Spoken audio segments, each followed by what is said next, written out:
Murphy. Here. Mr. Coyne. Present. Mr. Delia. Here. Mark Ford. Here. Mitch Ford. Here. Mr. Matullo. Here. Mr. Smith. Ms. Sesney. Mr. Williams. Here. And Mr. Zawayek. Here. You have the January 15 minutes in your packet. Is there a motion to approve? Is there a second? Yes. Any corrections, deletions, comments? All those in favor? Aye. Anybody opposed? I have to abstain. I wasn't here. You gonna watch us on TV? I'm afraid you're correct. You missed it. Our ratings are down a little this month. A little? Anybody want? The next item on our agenda is the resolution regarding the establishment of our water rates, fees, and charges effective April 1, 2013. Do we have that? Where is it? It's For the first one? under resolutions, Yeah, it's the first one. resolutions. Gotcha. Thank you. That one was in the packet. Do you have any comments about this, Pat?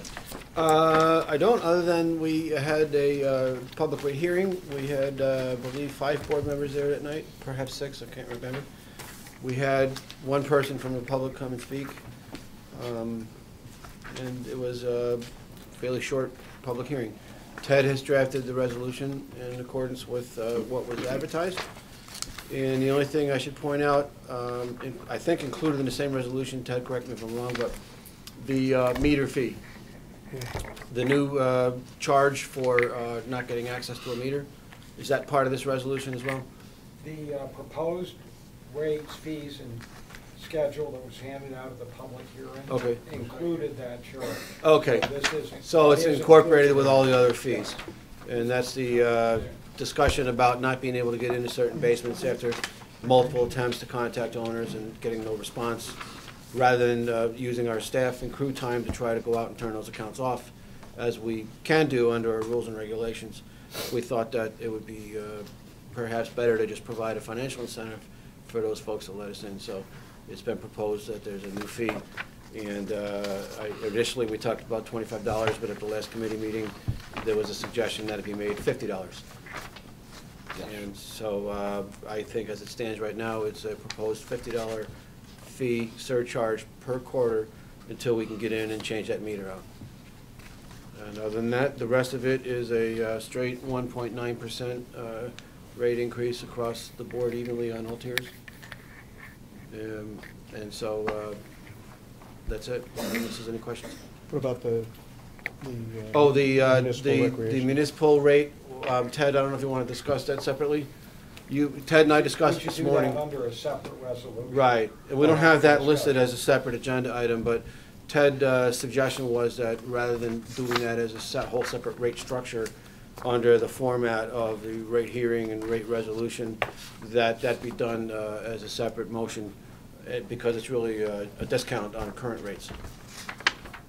So we don't need a rate hearing on that? No, we do not. Correct. So let's, is someone inclined to move this resolution? I am. Bruce, is there a second, Vince? Any further discussion regarding this resolution? Yes. I would have to abstain from that, right, because I would benefit from it? We haven't gotten to that we haven't part. gotten Oh, to that one okay. All those in favor? Aye. Anybody opposed? Thank you. Well, why don't we deal with that now? Yeah. Ed? Thank you. So, again, it was unclear at the time when Ted and I just kind of ironed this out this morning, but we would have listed it as a separate agenda item if we were going to deal with it separately. But Ted's advice is that it was not subject to the rate hearing. It's not formally a creation of a new rate schedule. It's something that we I'm sorry, Pat.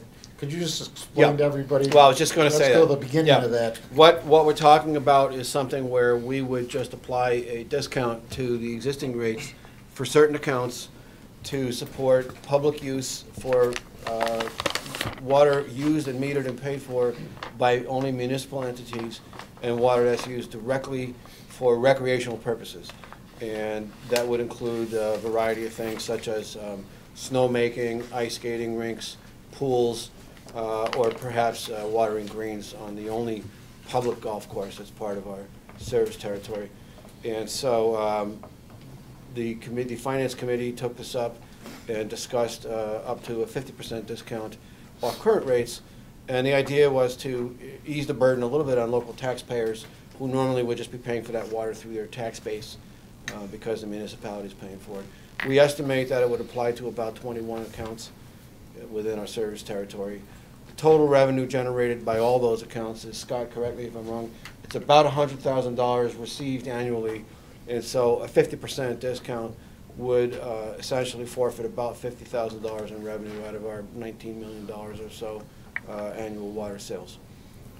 Probably the largest beneficiary would be the city of Utica because they just can cover a larger service territory and have more of those accounts. But there are some local towns part of the service area that would qualify for it as well, as far as swimming pools and skating rinks go. And again, it was discussed as a way to have this board perhaps help defray the cost to municipalities to conduct certain kinds of quality of life recreational activities. And the difference would be made up by excess revenues from prior years. If we're discounting it down, we'd be having to cover that. If it's needed. If it becomes necessary. I have a question. You said up to 50%. The 50%. That's Up the- to, Well, it is 50%. What was considered was 50%, and obviously if the board wanted to do something less than that, the board could, but 50% was the number that was discussed. Thank you. The Finance Committee recommends 50%. Right. He said up to it. Yeah. Yeah. Well, that was the original discussion, to consider up to that amount. The Finance Committee proposed 50%. So that includes hockey arenas? Only ones that are municipally run, Mm-hmm. so nothing private. Yeah.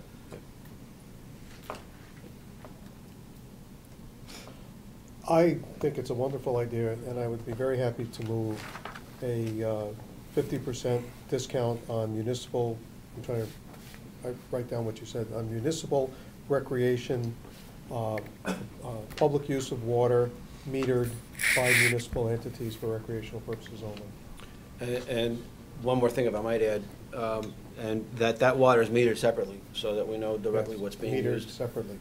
So in other words, if it's a rink, but it's part of a larger auditorium and it's not separated, and most of the water might be going towards concession stands and They've bathrooms got and to put everything in a else. meter. Right. It's got to be metered individually for that purpose. I would second that. And I would just suggest, Pat, once we vote on this, that we, formulate that rule and regulation and bring it to the board so we know exactly what it is. If board members get approached by somebody, we should, Right. know exactly what it is we're talking about. List of sites. Because anything that is revenue generating or we're supporting in another way, it will not qualify, and they ought to just see what it is we're talking about. Ted? Let me suggest that the board adopt an effective date because the resolution approving this motion has to be mailed to all municipalities before the new rates become effective. April 1st, 2013. Does that work? That date work? If we're on the ball, yes. We're always on the ball. There was a second on that, I'm sorry. Yeah. I Mr. second. Coyne? Any further discussion regarding this? All those in favor? Aye. Anybody opposed? Thank you. The next item on our agenda is a proposed resolution regarding award for professional services, which I'll let Dick take us through. Thank you, Mr. D'Elia. The resolution under agenda item number 5 is for professional services associated with the design of some renovation improvements out at our Kemble Street Maintenance Facility. You also have a board briefing memo that gives you a little bit of background. This resolution and 3 others related to the water supply application were discussed at a capital committee meeting last Monday. We also looked at a draft of the capital improvement plan program, which will be coming out to the full board next month. We'll issue that as well, and a few other topics. But the committee did reach a consensus to bring this one to the full board. A little background on the project. Our Kemble Street Maintenance Building was built in the mid-50s. Over the last 10 years, we've done a lot of work to the shell, the roof, the windows, some work on the security, paving, and the site. Very little work has been done to the interior, except by our own forces to move some partitions around. What's proposed is to upgrade the locker room, restroom, break room facilities. At the same time, install some additional exits that are code-related needs and handicapped access. We do have vendors and possible employees that would be handicapped and they need to be able to have safe access to the building. So at the same time we're doing those renovations, we're also going to do the code-related work. We did have a study done this past year. It's about $170,000 worth of work. That's to be budgeted in the new capital plan that we'll have out next month. This is for the design. There will be a construction contract bid in several months. What we're trying to do is get it out ahead of the school construction schedule. We'd like to award in the May timeframe if possible. It's certainly over $5,000 worth of work for an architect engineering firm. We did go out to 3 local firms for proposals, evaluated them, all 3 returned proposals, and we did rank Nelson Associates out of Clinton, New York as the highest, most optimal responding firm. Their cost was $28,170. Had a lot of spot-on experience with this kind of renovation work for institutional and heavy maintenance facilities. Also, firms responding were McDonald Montrose. They also, again, very well qualified, and FBL Architects and Engineers. We just felt that that Nelson had the best combination of both staff capabilities, track record, and the price was kind of in the middle. So we have a $35,000 budget this year for the work that's already in the current fiscal capital plan. We spent about $5,000 on an initial study, so there's sufficient monies remaining for this work. So, Any questions for Dick regarding this?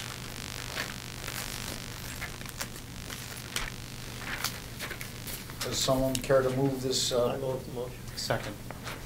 Any further discussion regarding this? All those in favor? Aye. Any opposed? Thank you.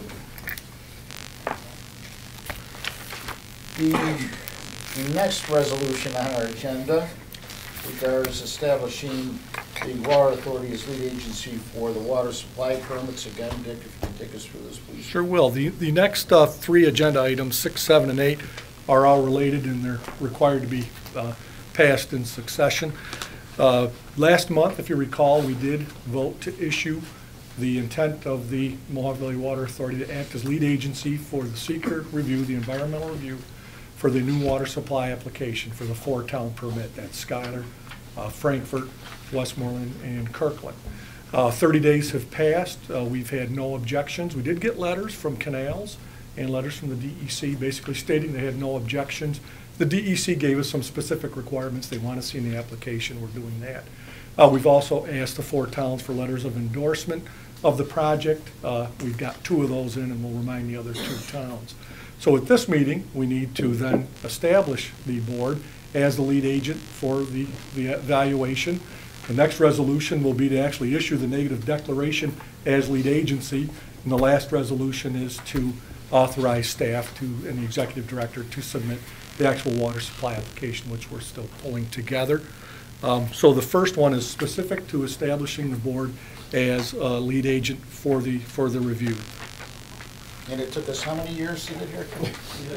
The first application went in about 10 years ago.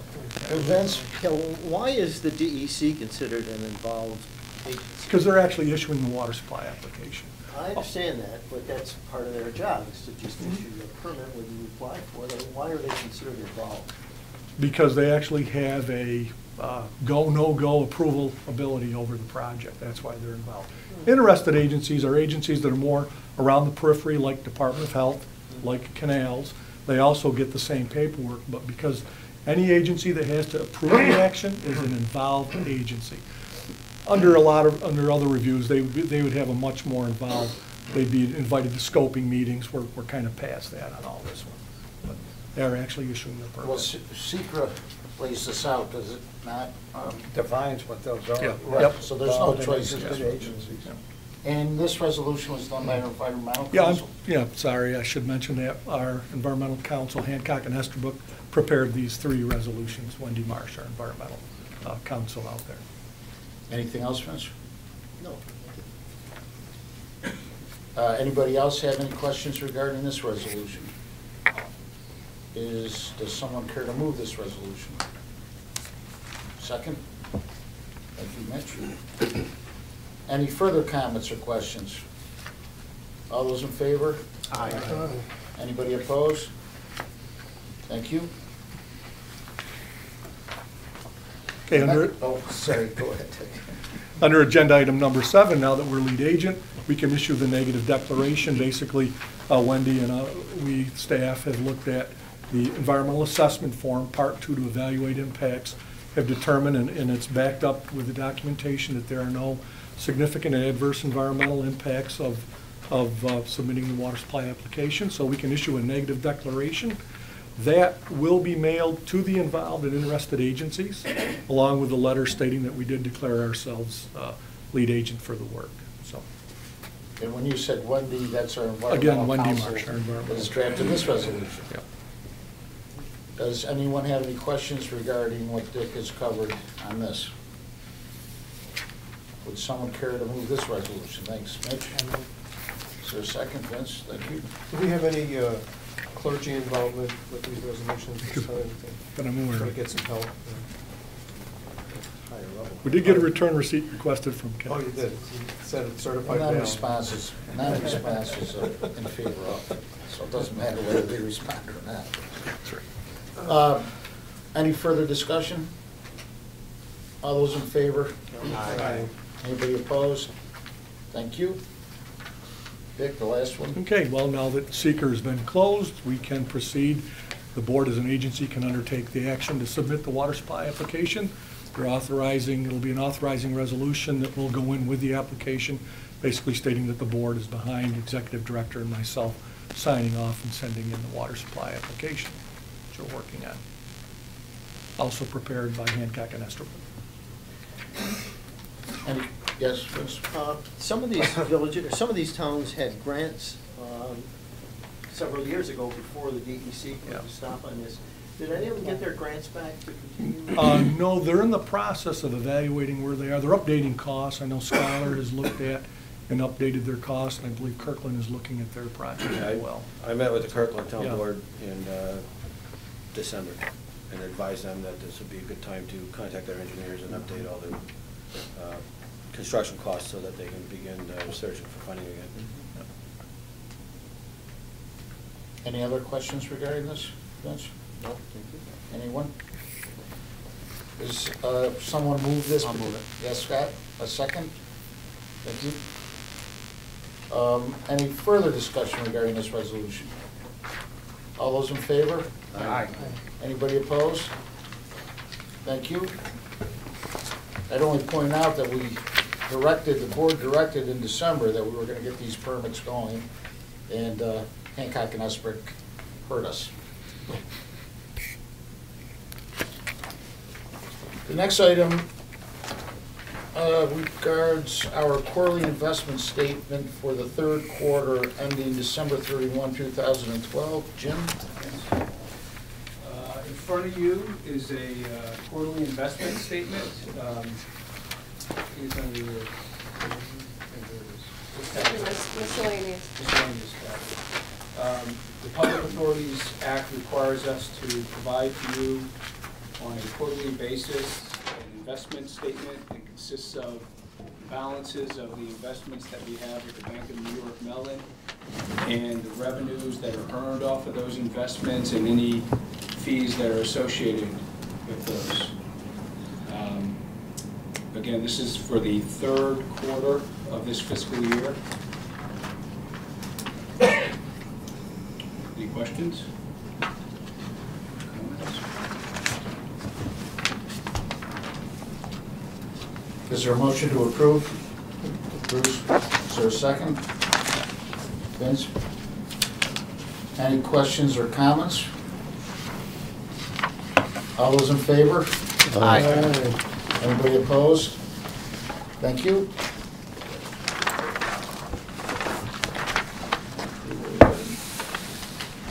The next item on our agenda, we have a lot of awarding things.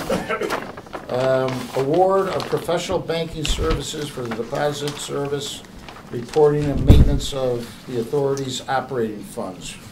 I don't think there's any paperwork Yes. on this. Jim, we don't have any paperwork on this, do we? Pardon me? The awards, the two awards, Mhm. there's They're not in the packet? paperwork, is it?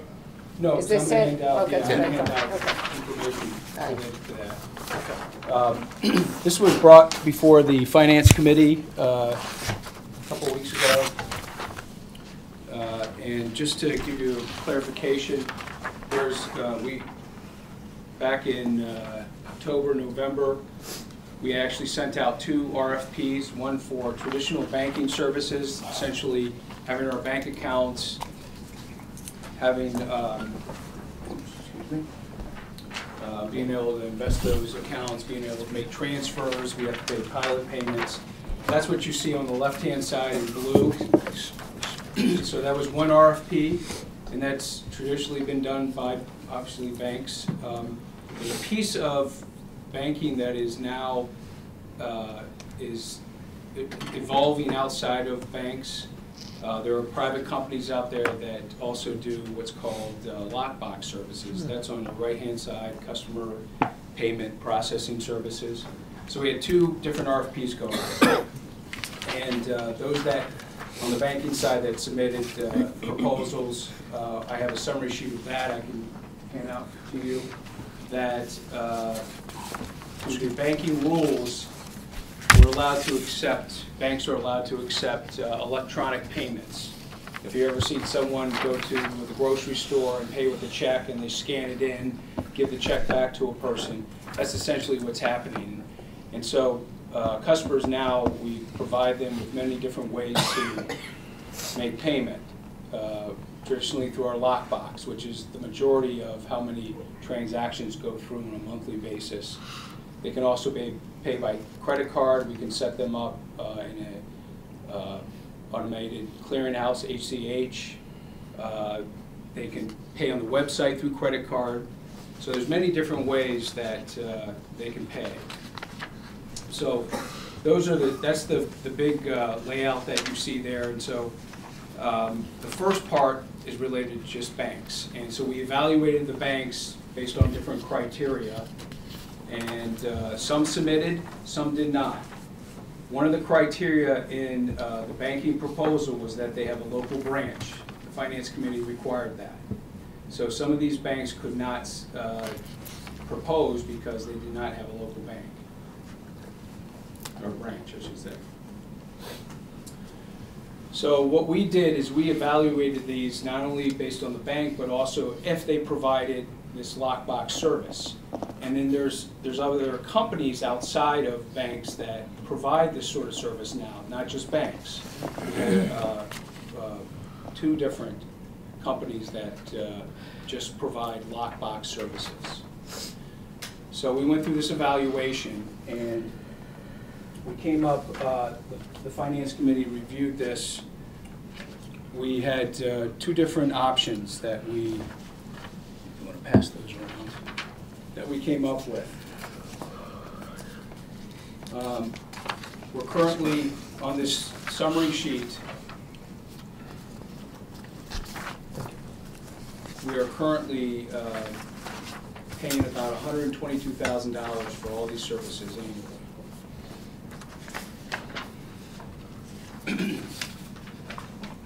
Our option 1 was a low cost but minimal combined service. And our option 2 was a higher cost but a higher combined service. The one bank that provides the lockbox services has a all-inclusive option that will really help us out as we transition from quarterly billing and collections to monthly billing with AMI.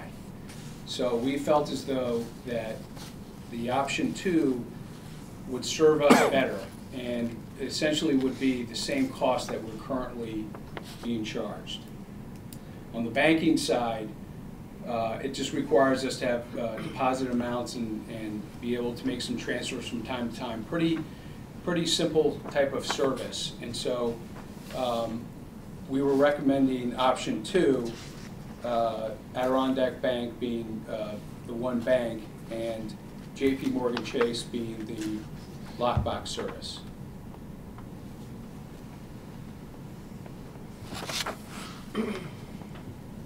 Any questions? And this has been reviewed by the Finance Finance Committee Committee, yes. and approved? Well, that would be the recommendation to the board from the finance. Yes, that's my question, yeah. Yes. Okay. Well, I'll move that option 2 be the selection. Is there a second? Thanks, Mitch. Any further discussion or questions regarding this? All those in favor? Aye. Anybody opposed? Thank you. Did we cover 11, Jim? The Well, I lack of think they're kind of, award of professional the customer first one was the payment. bank, so that would actually hire Adirondack Bank. The second would be the lockbox service, that would hire JP Morgan Chase. Well, wasn't that option 2? That we're looking Well, at? because it was a combination, we were doing a cost analysis based on the combination. I apologize, but Do we need 2, or did we just approve both? Just approve both. Sounds like. Sounded like it to Either, I me, think- too. I think it's needed to do it separately, if they were advertised separately. Right. Was the solicitation by separate Yes. proposal? Yes. Then I think we should have 2 awards. Okay. So the first one was Adirondack. Yeah. I'll move the lockbox. Is there a second, Frank? Any discussion regarding the lockbox? That's JP Morgan Chase. JP Morgan Chase. All those in favor? Aye. Anybody opposed? Thank you. Thanks, Jim. Committee reports. Finance Committee, we've done most of that work. Did you have anything you wanted to add to this, Bruce? No, I mean, I was just wanting to get a general sense of how we're doing. We're, You have the monthly statement in your packet. Jim, do you have any comments on that? Just we had a kind of a little downturn in our consumption. We're at 9 million cubic feet last month. We've gone down to 7 point something. We're hoping that will rebound, come back up. If you recall, we went down 9 million cubic feet last year overall. We've now recovered up to 7 million. We're actually up to 9 million last month, but hopefully by the end of this month, we'll have some sort of recovery. Other than that, revenues are good and cash flow is good. Any questions for Jim regarding the monthly statement? Thank you. Capital projects, Matt, we've already dealt with the bulk of that. Did put together a report for you, which gives you an update on a lot of our projects, as well as the agenda that we reviewed on February 8th. I really have nothing to add to that. Which gets us to the Executive Director's report. Thank you. Excuse me. Coming up under old business, I have an update that will require some board action, and it relates to the application we did a year ago for requesting a local government efficiency grant from the state to do a consolidation study. As I told you a while back, that was denied by the state, but we met with them, and they encouraged us to resubmit it, and we have reason to believe it may actually get funded this year. So, and the application deadline is coming up prior to our next monthly board meeting. So I have a resolution for that, but I'll bring that back under old business and provide some more detail on it. The other thing I want to mention is that in your book, or in your packet, there's a couple of letters to the editor that we wanted to just call your attention to. One was initially a complaint from a Whitesboro resident about sewer fees, and the gentleman was misunderstanding and thought the sewer money came to us and that it was being used by us. So I wrote a response just clarifying that, but I thought it was good background in case anybody saw it and happened to mention it to you. The other letter was a very nice complimentary letter from a woman in New Hartford talking about what a great job one of our crews did on a main break up in New Hartford back in January. It was a frigid day, and as usual, our guys did a very, very great job out there. They got the water back on very quickly. They were courteous and did a super job in terrible weather conditions. And they're out there day in and day out doing that. Where was that one? Was that Oxford Road? No, that I think particular it one was was. on Paris Road. off Was on Paris. Yeah, it was off Paris Yes. Road. What was that side street? I don't remember. It's Pippin Hill. Pippin Hill, yes. We Pippin believe Hill. that was the break she was referring to. But, you know, these guys are out there in the middle of the night sometimes, and 2 weeks ago, we had 5 breaks through one weekend, and they just keep going, so they do a great job. I just wanted to make sure you all were aware of that. Next thing I want to mention is that the Water Finance Authority, the 5-member board that does other functions on behalf of this organization, met on Friday, and they have, similar to this board, they have a state requirement to have a variety of committees set up that are now required under the Public Authorities Reform Act. And one of those committees is an audit committee. And Jim has an RFP out right now for audit services. We finished up the last year of a 3-year engagement with our last audit firm. So a request for proposals has been put out. Responses are, I don't know if they're coming in just yet. By the end of this week. By the end of the week. So typically, they would just come to this board for approval. But since the Water Finance Authority also has an audit committee that has a charter and is required to meet to discuss the audit, it's a little bit precarious because there's 2 boards and 2 audit committees, but we only produce 1 set of audited financial statements and we only hire 1 audit firm. So if it's okay with this board, I'd like to invite their audit committee to meet with this board's audit committee in a review process to go through the RFPs.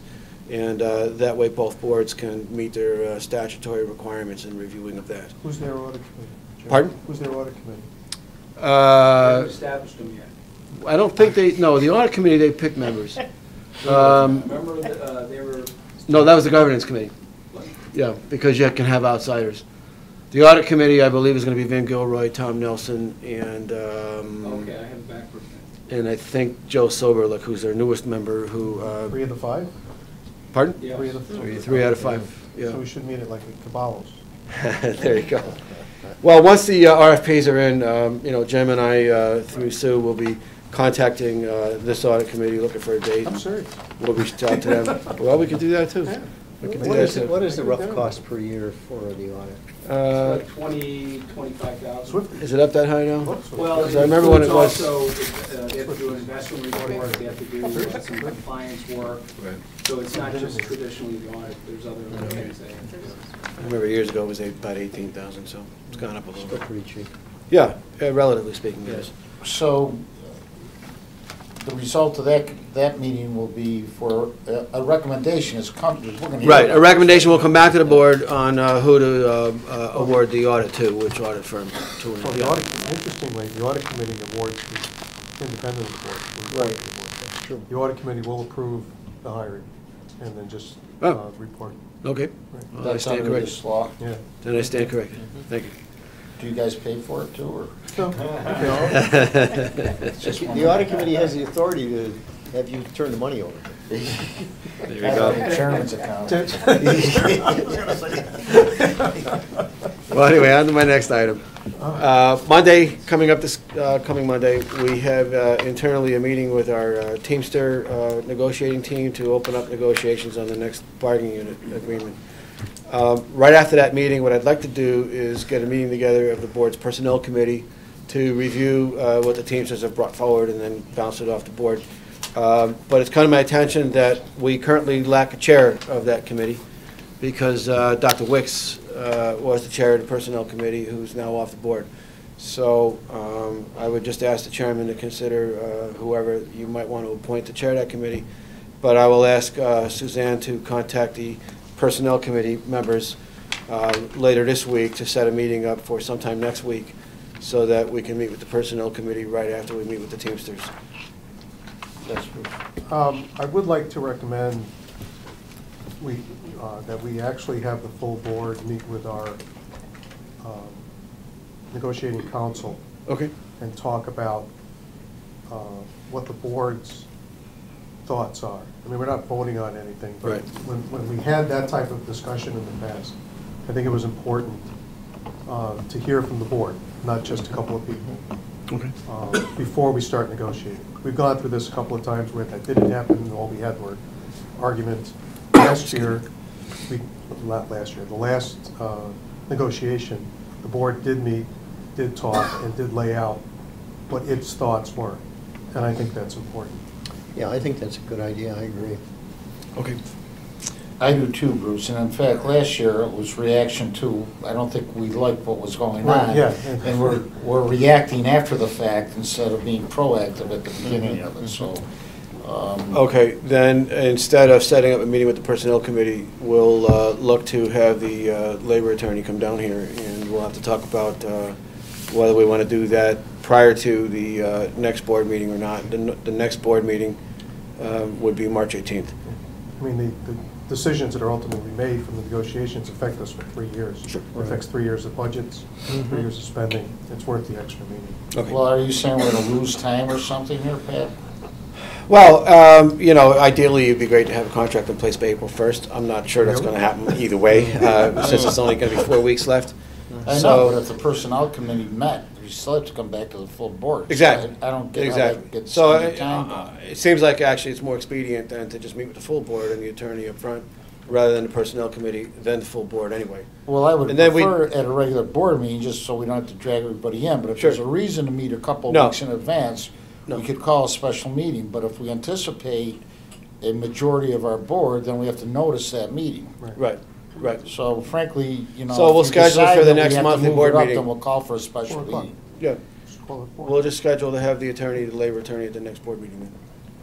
Well, does that qualify under the open meetings law for executive session? Yes. Oh, it's a we'll just do it negotiation. then. We'll do it in executive session.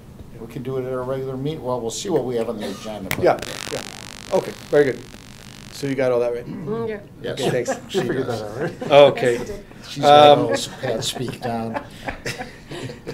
Well, I wasn't writing, so I just want to make sure we have it captured. The other thing I want to give you is a quick update on the automated metering project. We have 2 collectors are about to be installed for the testing. It's a tiny bit later than we wanted. Ted drafted up a contract that we sent to the county because the roof of the county office building is going to serve as one of our sites for a collector. Essentially located, it's taller than another site we had looked at, but we needed to get a agreement with the county in order for that to happen. We're not paying for the space, which is great, but there still were some requirements, and it took about 30 days or so for them to turn it around and send it back to us. We're ironing out just 2 last details with Neptune meters before we sign the final go-ahead to commence the project, but we believe that the collectors will be, installations will begin next week. And then we'll let the pilot project run for 30 to 45 days. We'll report back to the board on a success, or hopefully, you know, hopefully success. If something else goes awry, we'll certainly report that as well. But we'll let you know before we give the final green light on a full implementation to go system-wide on it. Last thing I want to mention is that, and I don't know, Ellis, if you wanted to discuss this, we were looking to set up a special meeting with our litigating attorneys to have them come down prior to next month's regular board meeting to brief the board on the current state of affairs with our negotiations with the state. We've mentioned that we're in a good position with the state, and the attorneys wanted to come down and kind of share with you all those details.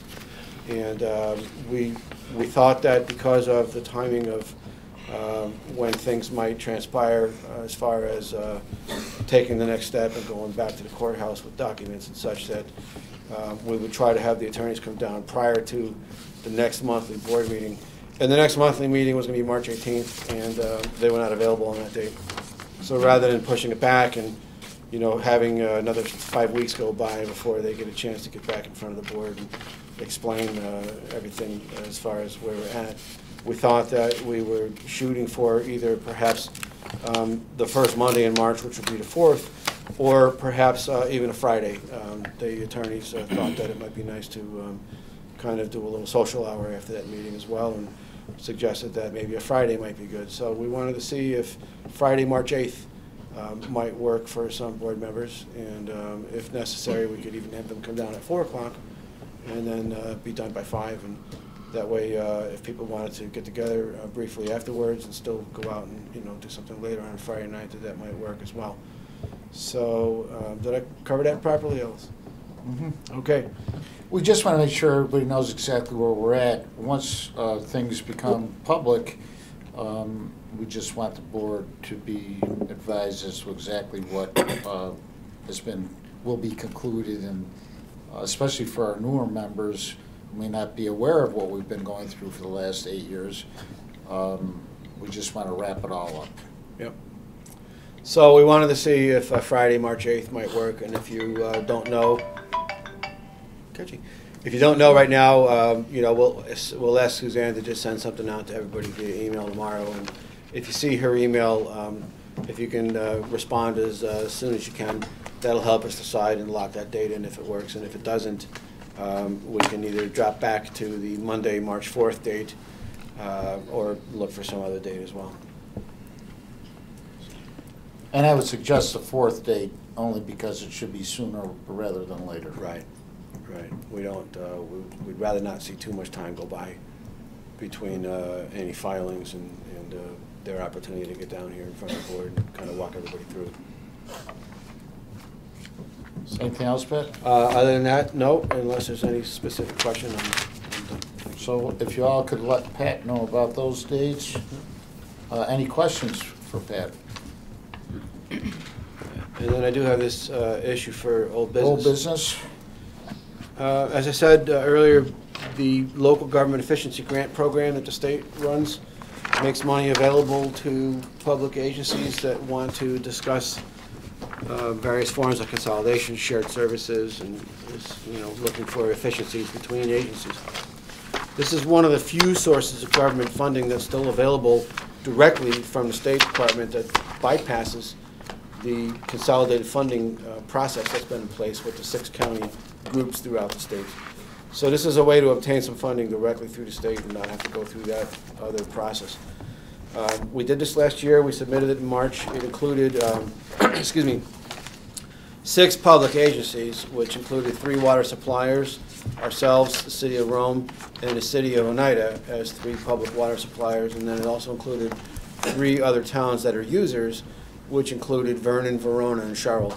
And the purpose of the study would be to see if there's a optimal way or combination of resources, et cetera, to provide water to the western side of the county where they are actively looking for more water to support development, and what might be the best way to do that.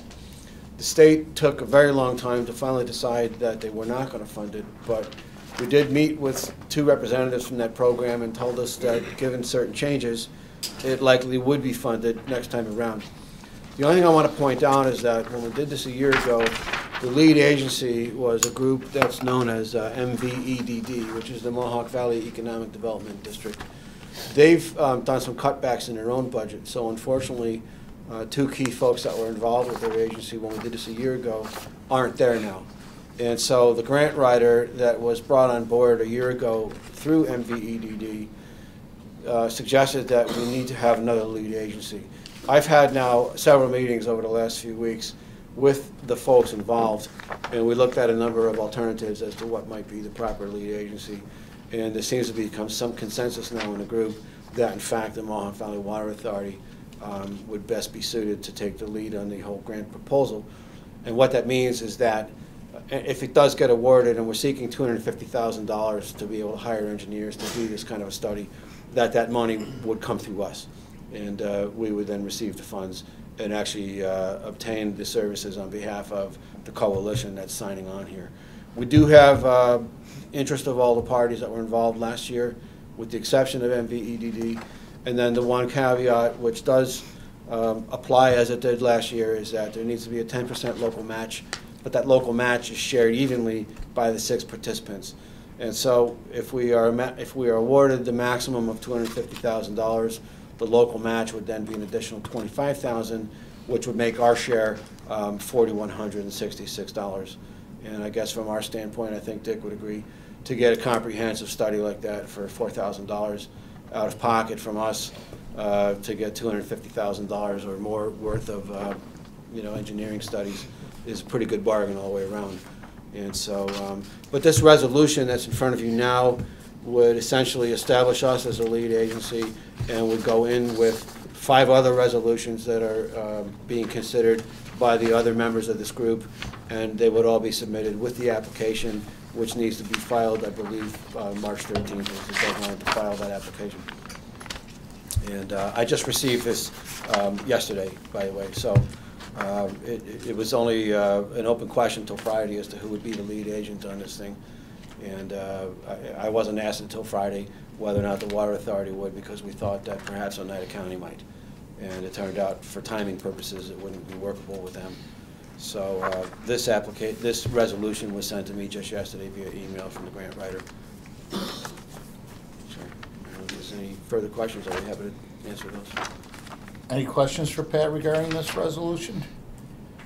Will someone move this resolution? Vince, a second? Thank you. Mark? Any other discussion regarding this? All those in favor? Aye. Anybody opposed? Thank you.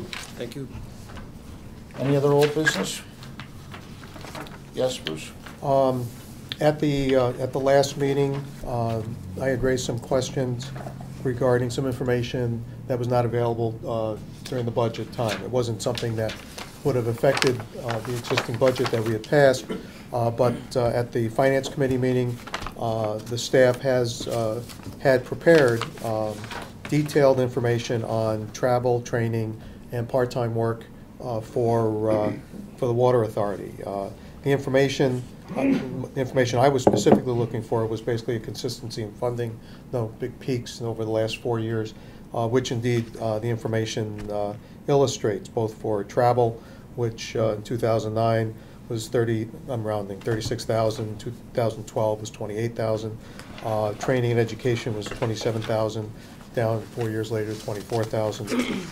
And the only one that was up was membership dues, from 27,000 to 33, but the average there was like 30,000 each of the 4 years. It was pretty consistent. Usually it's when the due statement shows up. It depends on what you're usually doing. They also provided specific information for each of the 4 years of who was, it was a little more than I was looking for, but who was at each of the trainings and what training it was and how much it cost, and provided that information, which I'm going to leave with the clerk in case anybody wants to review this. They also provided some other information on computer training that we've provided. Then they also provided, this is very detailed information, but honestly, information I think it should be available in our records, but it's a lot to read if you're really interested in who took what when for the last 4 years. They also described the roles of, one of the questions that was raised during the budget time was the use of part-time employees who are former employees, and you know, what are they doing, how much are they doing, and information was provided on 4 of these employees, their former positions and what they're doing now.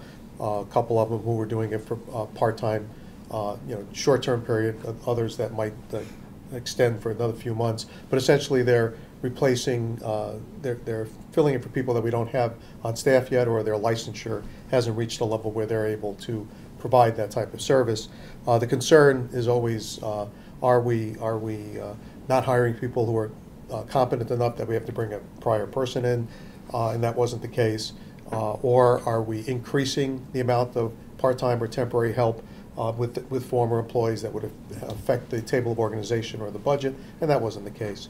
But I think it's legitimately a question, and I did ask the chair sometime this year, and the Finance Committee, we're going to talk about temporary and part-time, because that does affect the table of organization. We've, as you all know, or you may or may not know, we've put a lid on the table of organization. You just can't go buy new employees above what our existing table is.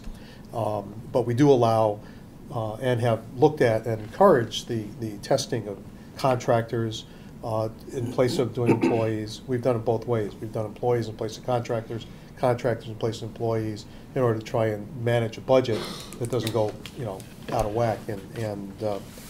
But I just wanted to thank the staff. They put together detailed information, provided information that explained the questions that were raised.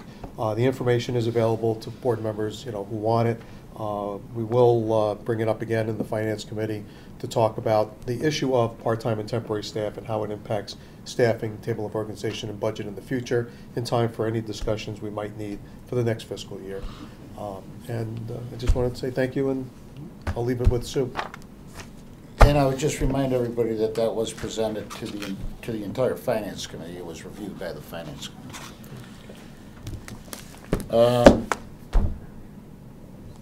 My little bit, I guess, left of old business, going back to this efficiency grant proposal, Pat, I think this is the kind of thing we ought to consider a press release on, as long as our partners are comfortable with it. Just by the entities that are involved with us, it's a good thing. It's the kind of thing that organizations and government ought to be doing, so I think we ought to take a look at that, and maybe once everything's together and it actually goes in, again, as long as our partners are comfortable with it.